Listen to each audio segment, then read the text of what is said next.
আপনি দেখেছেন যে গত 5 আগস্ট আওয়ামী লীগ সরকার পতনের যে ফ্যাসিস্ট সরকার পতনের 1 বছর পূর্ণ হয়েছে। নিঃসন্দেহে একটা ঐতিহাসিক দিন। এই দিনে একটা বিতর্কিত বিষয় ঘটে গেছে যে এনসিপির কয়েকজন শীর্ষ নেতা তারা কক্সবাজারে ঘুরতে গিয়েছেন এবং আমার জানা মতে আজকে যখন ইন্টারভিউটা নিচ্ছি আপনার এখনও ওনারা কক্সবাজারেই অবস্থান করছেন। একটা প্রচারণা মাঝখানে হয়েছে যে সাবেক মার্কিন রাষ্ট্রদূত পিটার হাসের সাথে ওনারা একটা বৈঠক করেছেন, কিন্তু পরবর্তীতে এটা কোনো সত্যতা পাওয়া যায়নি এবং ওনারা অস্বীকার করেছেন যে এরকম কোনো বৈঠক হয়নি। তা সত্ত্বেও যে 5 আগস্টের মতো একটা গুরুত্বপূর্ণ দিনে ওনারা ঘুরতে গেছেন হোটেলে, সেখানে মানে কি বলে অবকাশ যাপন করতেছেন, এই জিনিসটা না মানে খুব বেশি সমালোচিত হচ্ছে। এখন আপনি আপনার জায়গা থেকে বিষয়টাকে কিভাবে দেখছেন?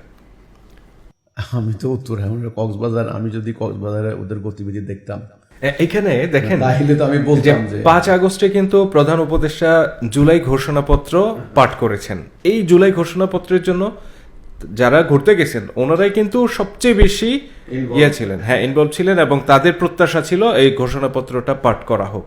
না, এটা তো যেই দিনে পাঠ করা হলো এটা সেই তো দিনে এনসিপির ওই ছেলেটা কি হাসনাত আব্দুল্লাহ, সে তো বলেছে যে অভিমান করে গেছি, এটা ও একটা কথা বলছে। আবার আরেকজন নাসিরুদ্দিন পাটোয়ারি ও একটা কথা বলেছে। তো এটা তো নানান ধরনের ব্যাখ্যা তারা দিচ্ছে। আমাদের বাংলাদেশের মিডিয়ার তো কোনো চরিত্র বুঝতেছি না আমি আসলে। আমাদের দেশের মিডিয়া আসলে কি বুঝাইতে চায় জাতিকে, কোন দিকে নিতে চায়, এটা তো বুঝতেছি না। মিডিয়া গত 2 দিন ধরে পুরো ব্যাপারটাকে এমনভাবে প্রচারণার আওতায় আনছে, মানে মনে হয় যেন কি না কি যে ঘটে যাচ্ছে তলে তলে, ভিতরে ভিতরে, গোপনে গোপনে নানান ধরনের সন্দেহ সৃষ্টি করার মতো করে অদ্ভুত মিউজিক লাগিয়ে লাগিয়ে। এটা আপনি যে বললেন আপনার মন্তব্য কি, আমি আসলে মন্তব্য করার কোনো রাস্তা খুঁজে পাইতেছি না এগুলো আসলে কি হচ্ছে। আর পিটার হার্টসেলের ব্যাপারটা, সেটা আবার শুনলাম যে উনি নাকি এদিন বাংলাদেশে ছিলেন না। তো এই ধরনের যাই হোক, সংক্ষেপে শুধু এটুকু বলছি ভাই, দেখেন বাংলাদেশের এখন রাজনীতি বেসামাল, টালমাটাল। কোন দিকের পানি কোন দিকে গড়ায়, কোন দিকের বাতাস কোন দিকে যায়, হ্যাঁ। তারপরে যদি কার দোষ কার ঘাড়ে পড়ে, কে তলে তলে কোন চুক্তি করে, কারে কোন দেশ দিয়ে দেয়, এর কোনো ঠিক নেই। কেউ বলে ইন্ডিয়ার কাছে হাসিনা বিক্রি করেছে, এখন বলতেছে এরা আমেরিকার কাছে বিক্রি করার জন্য রেডি।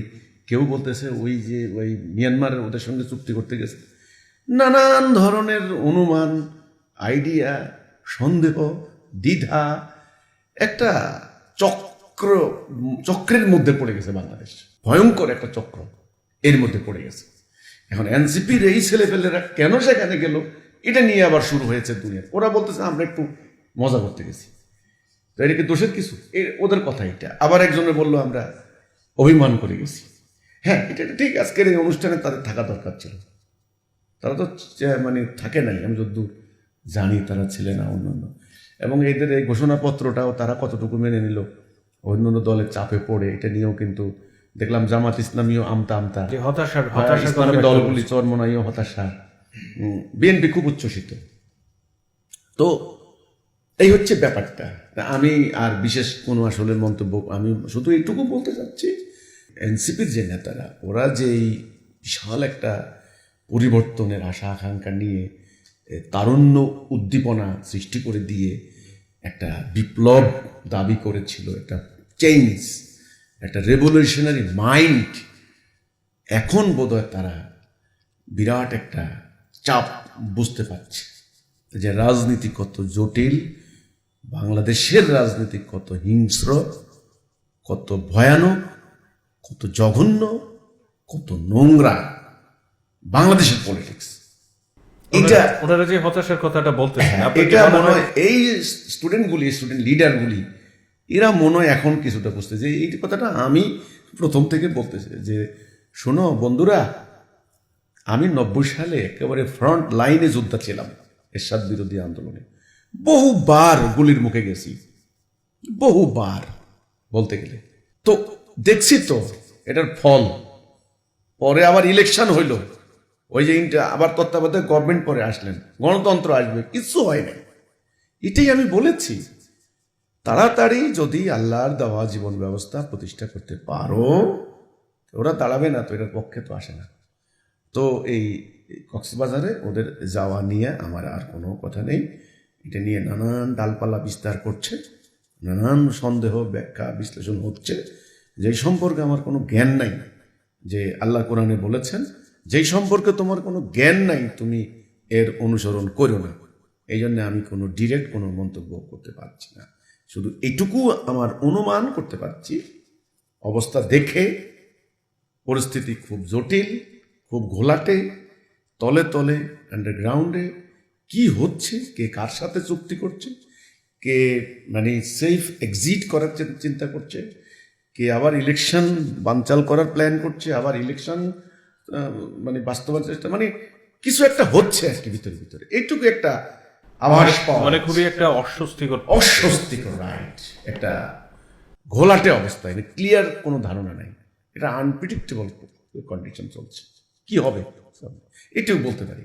এরপরে ওরা কক্সবাজার কেন গেছে, কি জন্য গেছে, এটা নিয়ে তারা এক ধরনের মন্তব্য করছে, মিডিয়া নানান ধরনের বক্তব্য প্রচার করছে। একজন দেখলাম একটা মন্তব্য করলেন যে পর্বতের মুশিদ প্রসঙ্গ অনেক ঢাকঢোল পিটিয়ে মানিক মিয়া এভিনিউতে বিশাল বড় আয়োজন করে আমিও একেবারে প্রথম থেকে শেষ পর্যন্ত শুনলাম পুরোটা, কি বলে এরপরে কি বলছেন।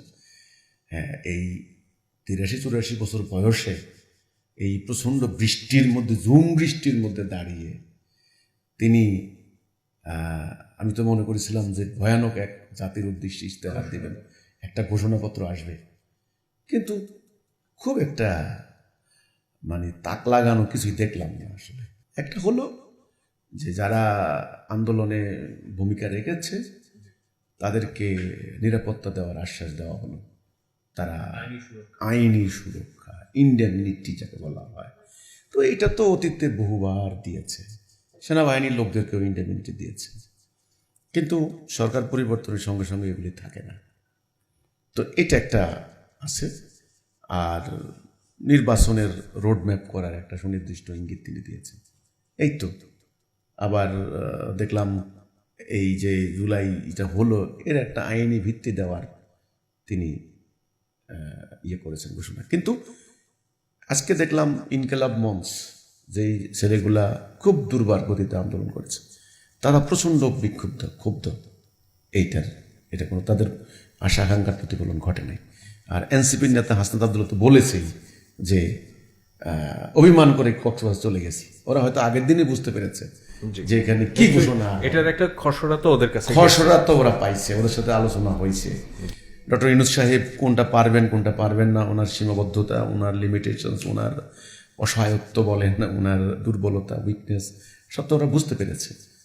চিন্তা করলো যে আমরা যে উদ্দেশ্যে বিপ্লব করলাম সেটা তো কাঙ্ক্ষিত ফল হলো না, তাহলে আর কি থেকে লাভ কি, আর আশাহত হয়ে কক্সবাজার চলে যেত। তার কথাই বোঝা গেল, যে গেল এটা, অন্যরা অন্য ব্যাখ্যা করছে। তো এখানে শুধু খুশি হওয়ার মধ্যে বিএনপিকে খুশি দেখছি আমরা।